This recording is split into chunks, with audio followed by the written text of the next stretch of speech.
오늘 말씀의 제목은요, 새 옷 그리스도로 옷 입기입니다. 지난 3주간에 우리는 하나님 안에서 우리의 정체성을 찾아가는 여정을 걸어왔습니다. 기억하시죠? 네, 1주차에는요, 우리가 세상이 내미는 조건부 견적서에 얽매여서 스스로를 깎아내리던 모습을 내려놓고 대신에 예수 그리스도의 피값으로 우리를 보배로운 걸작품 삼아주신 하나님의 그 변함없는 보증서를 붙들고 우리의 존귀함을 확인했습니다. 두 번째 주에는 나를 증명하던 세상의 수식어들이 떨어져 나갈 때에 찾아오는 그 아픔, 외로움을 마주했습니다. 그러나 그 시간은 나를 복의 근원으로 재정의 하시는 하나님을 독대하는 그런 거룩한 고독의 자리였음을 깨달았습니다. 그리고 지난주에는요, 우리는 자신의 약함과 자금 때문에 절망하던 기드온의 모습을 보았습니다. 우리의 결핍은 실패의 이유가 아니라 오히려 내가 반드시 너와 함께 하겠다라는 하나님의 능력이 머무는 최적의 통로라는 것을 고백하며 그렇게 나아갔습니다. 이제 오늘 그 정체성 시리즈의 마지막 결론으로 새 옷을 입는 것에 대해서 나누고자 합니다. 죄와 과거에 묶여있던 낡은 누더기를 벗고 하나님이 예비하신 그리스도의 옷으로 갈아입는 새 생명의 은혜가 우리 모두에게 임하기를 소망합니다. 오늘 저도 새 옷은 아니지만 초록색 예쁜 옷을 입고 와서 우리 성도님들과 이 말씀을 나누려고 하는데요. 오늘 함께 같이 나눈 이 말씀 20절 한번 잠깐 보도록 하겠습니다. 20절 말씀에 보면 이에 일어나서 아버지께로 돌아가니라. 아직도 거리가 먼데 아버지가 그를 보고 측은히 여겨 달려가 목을 안고 입을 맞추니. 우리가 이 비유는 사실 많이 알고 있는 말씀입니다. 돌아온 탕자의 이야기인데요. 이 비유에서 우리가 흔히 놓치는 사실이 있습니다. 아버지가 돌아온 아들을 받아준 것, 이것이 단순히 그냥 불쌍하고 너무나도 안타까워서라는 그러한 어떤 감정적인 차원의 일이 아니라는 점입니다. 방금 전에 읽은 20절 말씀을 보면요, 아직도 거리가 먼데 아버지가 그를 보고 측은히 여겨 달려가라고 기록하고 있는데요. 여기에서 먼 거리임에도 아버지가 아들을 알아볼 수 있었던 그 이유가 뭘까요? 뭐 이렇게 생각하면 다들 아유 자기 아들인데 알아보겠지 하실 수도 있지만 이 글씨가 우리가 잘 안 보이는 그러한 연령대의 아버지가 아닐까? 또 이 아들이 몰골이 많이 상했을 텐데 한눈에 알아볼 수 있었을까? 긴가민가 하진 않았을까? 이런 상상을 해봅니다. 이 아버지는요, 아들이 재산을 챙겨서 떠난 그날부터 실은 단 한순간도 문 밖을 떠나지 않고 기다렸기 때문에 그 아들을 한눈에 알아볼 수 있었습니다. 아버지는 아들을 향한 무한한 신뢰를 가지고 있었습니다. 어떠한 신뢰일까요? 이 신뢰는요, 진정한 사랑에서 나오는 신뢰였습니다. 진정한 사랑이라는 것은 상대방이 어떤 믿을 만한 자격이나 조건을 갖추었기 때문에 믿어주는 것이 아닙니다. 아무런 소망이 보이지 않는 그러한 절망적인 상황에서도 또 기대할 수 없는 어떠한 사람임에도 불구하고 그가 나의 사랑하는 자녀다라는 그 이유 하나만으로 끝까지 그의 변화를 믿고 기다려주는 것, 이것이 진정한 사랑입니다. 비록 아들이 지금은 허랑방탕하게 살고 있을지라도 반드시 이 과정을 거쳐서 다시 내 품으로 돌아올 거야 라고 그것을 믿어주는 것, 그것이 사랑의 본질이라는 것입니다. 우리가 깊은 죄와 실패의 밑바닥에 있을 때조차 반드시 회복되어서 돌아올 것을 먼저 믿어주신 아버지의 이 주도적인 은혜가 바로 새 옷을 입을 수 있는 유일한 근거라는 것입니다. 그러니까 이 아들을 아버지가 알아본 것은 뭐예요? 이 아들이 돌아올 거라고 믿었기 때문입니다. 그러니까 내가 늘 나가서 기다리면서 오늘이든 내일이든 중요한 것은 반드시 돌아온다. 그러니까 저 멀리서 보이는 그 아들이 몰골이 많이 변하고 알아볼 수 없는 모습일지라도 내가 그를 믿고 그가 언제든지 돌아올 거라는 그 희망과 소망을 가지고 서 있었기 때문에 그 아들을 알아볼 수 있었다라는 것입니다. 그러니까 그 아들이 돌아왔다, 이게 포커스가 아니라요, 아버지가 그를 기다렸다, 그를 믿었다. 그러니까 아버지의 주도적인 은혜라는 것입니다. 탕자의 비유는 단순히 집을 나갔던 아들이 돌아왔다라는 이 사실에서 끝나지 않습니다. 고난과 죽음의 문턱을 본 적이 없는 맏아들과 달리 둘째 아들은요, 밑바닥의 고난을 통과하며 마치 죽었다가 살아나는 것 같은 경험을 합니다. 사실 집을 나갈 때만 해도 떵떵거리며 잘 살 것 같은 그런 어떤 인간적인 자신감, 자기 확신을 가지고 나아갔는데요. 그가 경험하고 마주할 삶은 사람들에게 배신당하고 버려지고 아무것도 아닌 그러한 가치 없는 존재로 여김받으면서 밑바닥에서 뒹구는 그러한 삶을 살게 된 것입니다. 그러니까 자기는 여전히 살아있지만 살아있는 것 같은 생명력 있는 존재로서가 아니라 철저히 죽어진 것 같은, 그렇게 철저히 밟혀진 인생으로 그렇게 살아가는 경험을 하게 되었다라는 것입니다. 탕자는 고난을 통해 아버지의 은혜와 생명의 가치를 진정으로 깨달은 존재가 되었습니다. 아, 내 아버지의 사랑이 당연한 것이 아니었구나. 그 사랑이 하찮은 것이 아니구나.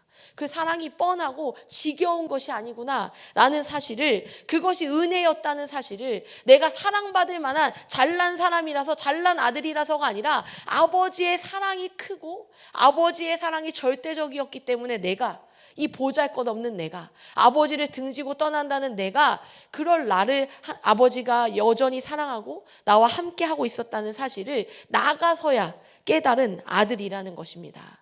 그러니까 죽음의 과정을 통과하면서 그 경험을 했습니다. 이 죽음의 과정을 통과하지 않은 자는요, 부활의 영광을 알 수 없습니다.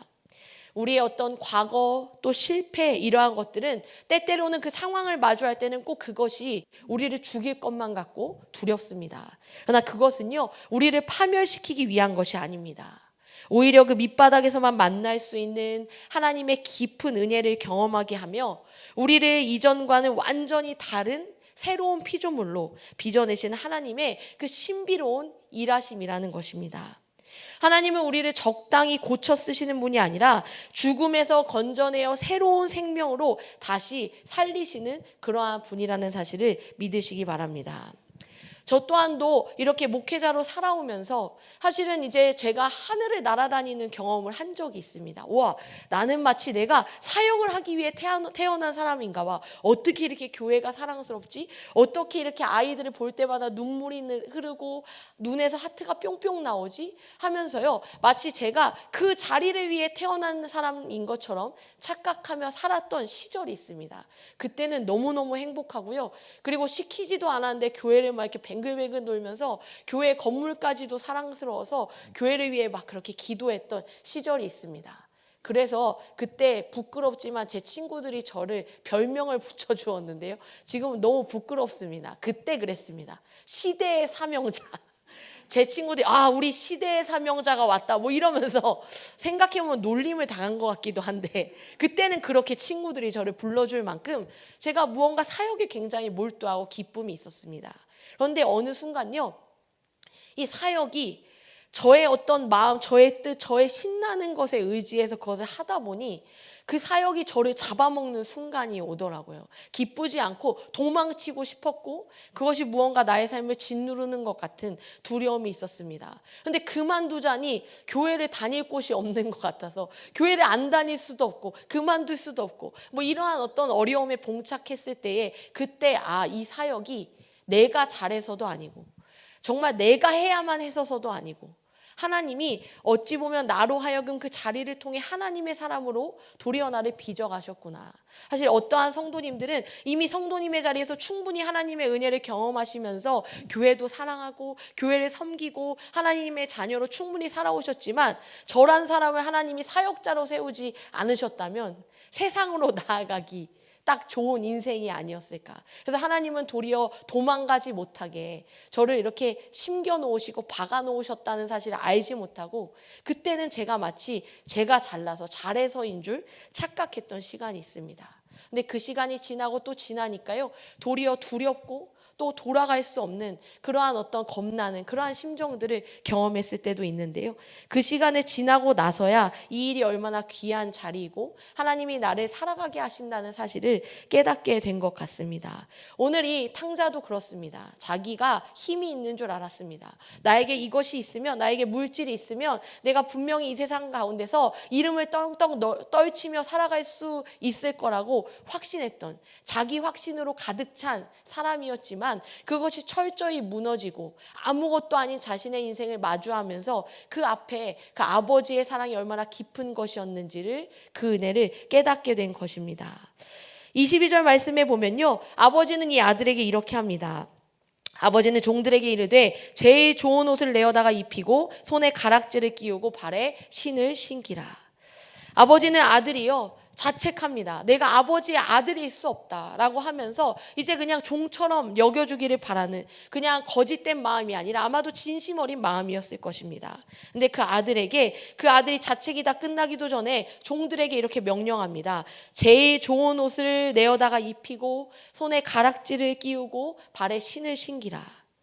아들의 정체성을 완전히 새롭게 창조하시는 하나님의 선포와 같습니다.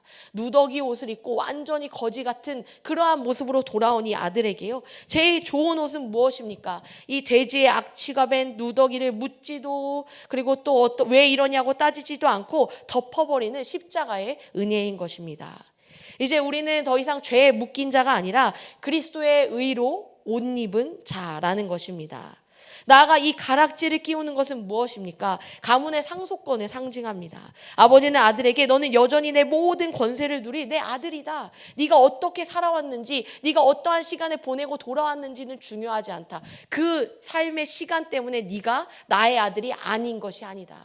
난 너를 부정하지 않는다. 난 늘 여기서 너를 믿고 기다렸다. 너는 나의 아들이다 라고 확증하는 것입니다. 나아가서 이 신발은요, 이 종은 맨발로 다녔지만 자유인은 신발을 신었습니다. 이제 더 이상 죄의 노예로 살던 그 삶을 청산하고 생명을 얻은, 진정한 생명을 얻은 자유인으로서 새 발걸음을 내디디라는 그러한 부르심인 것입니다. 너의 인생이 망한 것 같지만 사실 얼마나 조마조마하고 초조하게 왔겠습니까? 아버지의 사랑을요, 우리가 다 알까요? 이 정도이겠지 상상하지만 우리가 상상할 수 없을 만큼 더 훨씬 큰 그 사랑을 아들도 차마다 헤아리지도 못했을 것입니다.